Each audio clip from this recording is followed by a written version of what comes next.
Now this right here is an Audi Quattro.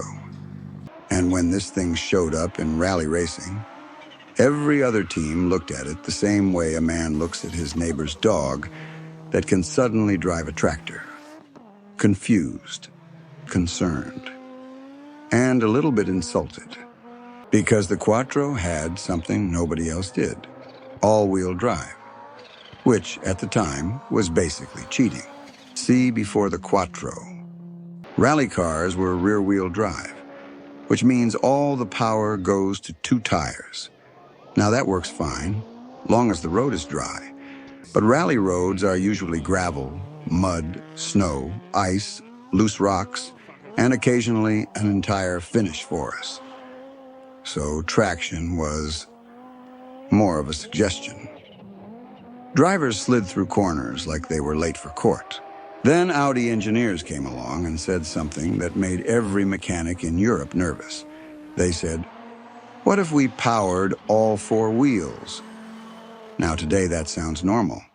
Back then people thought it was ridiculous, too heavy, too complicated, too expensive.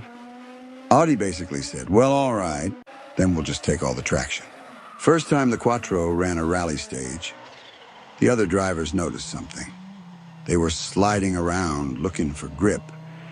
Meanwhile, the Quattro just drove away. Not sliding, not fighting, just leaving, like it had somewhere better to be. It was like showing up to a snowball fight, and one kid brings a bulldozer. Now, the Quattro also had a turbocharger, and turbochargers back then had what we politely call a personality. You step on the throttle, nothing happens, still nothing.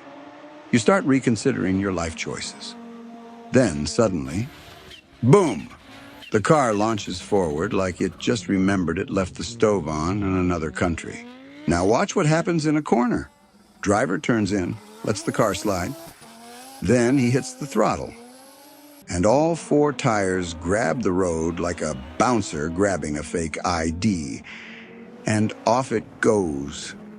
Meanwhile, the cars behind him are still back there, trying to figure out what dimension he just entered.